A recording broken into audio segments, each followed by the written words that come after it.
আর আক্রমণ করতে হবে না। পাক অধিকৃত কাশ্মীর খুব শীঘ্রই ভারতের অংশ হবে। ভারতীয় প্রতিরক্ষা মন্ত্রী রাজনাথ সিং এর মন্তব্যে কেঁপে উঠল মরক্কো। পিওকে নিয়ে করে ফেললেন বিরাট মন্তব্য। রাজনাথ সিং এর মন্তব্যের পরেই পাকিস্তানে একেবারে হুলস্থুল কাণ্ড।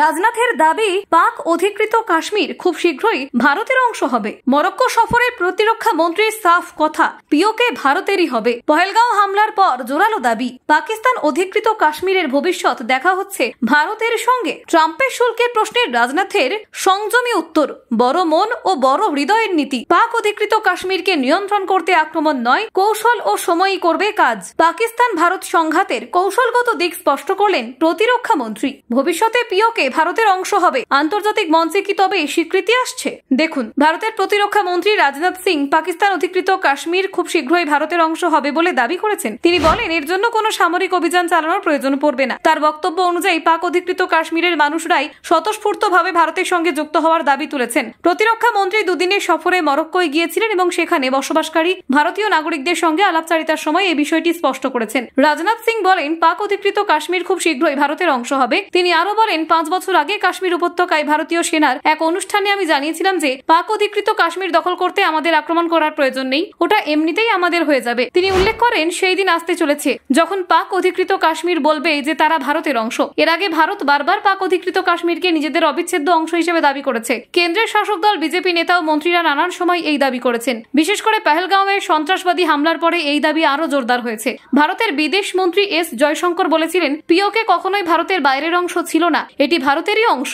সংসদের একটি রেজলিউশন রয়েছে যা স্পষ্টভাবে এই কথাটি উল্লেখ করেছে। প্রতিরক্ষা মন্ত্রী এই প্রসঙ্গে আরো বলেন, আমরা চাইলে পাকিস্তানের যে কোনো সেনাঘাঁটি বা লোকালয়ে হানা দিতে পারতাম, কিন্তু আমরা তা করিনি। ভারতকে নীতি বিচ্যুত হতে দেয়নি। তিনি এও উল্লেখ করেন যে পহেলগাঁও হামলা চালানো সন্ত্রাসবাদীদের বিরুদ্ধে পদক্ষেপ নেওয়া হয়েছিল। সেখানে কেউ ধর্মের ভিত্তিতে মারা যায়নি, তাদের কর্মকাণ্ডের জন্য তাদের লক্ষ্য করা হয়েছিল। রাজনাথ সিং পাকিস্তান অধিকৃত কাশ্মীরের বিষয় ছাড়া অপারেশন সিঁদুরের কথা তুলে ধরেছেন। তিনি বলেন, যেখানে প্রয়োজন ছিল সেখানে আমরা শক্তিশালী প্রতিক্রিয়া দেখাতে পারতাম, কিন্তু আমরা তা করেছি না। আমাদের নীতি ও সংবিধানকে অক্ষুণ্ণ রেখেছি। ট্রাম্প প্রশাসন ভারতের ওপর 50% আমদানি শুল্ক আরোপ করলেও ভারত কেন তৎক্ষণাৎ প্রতিক্রিয়া দেখায়নি, এই বিষয়ে সাংবাদিকরা প্রতিরক্ষা মন্ত্রীর কাছে প্রশ্ন তোলেন। রাজনাথ সিং এর জবাব ছিল, যার বড় মন ও বড় হৃদয়ের তার সঙ্গে সব বিষয়ে প্রতিক্রিয়া দেয় না। কখনো কখনো সংযমিত থাকার মাধ্যমে শক্তি দেখানো হয়। পাক অধিকৃত কাশ্মীরের মানুষরাই ভারতের সঙ্গে যুক্ত হওয়ার দাবি তুলছে, এমনটাই প্রতিরক্ষা মন্ত্রীর বক্তব্য। তিনি বলেন, যে অঞ্চলগুলোতে মানুষ স্বতঃস্ফূর্তভাবে ভারতের সঙ্গে যুক্ত হতে চায় সেগুলোতে বাহ্যিক চাপ এবং সামরিক হস্তক্ষেপের প্রয়োজন হয় না। বিগত কয়েক বছর ধরে ভারতের কেন্দ্রীয় সরকার বারবার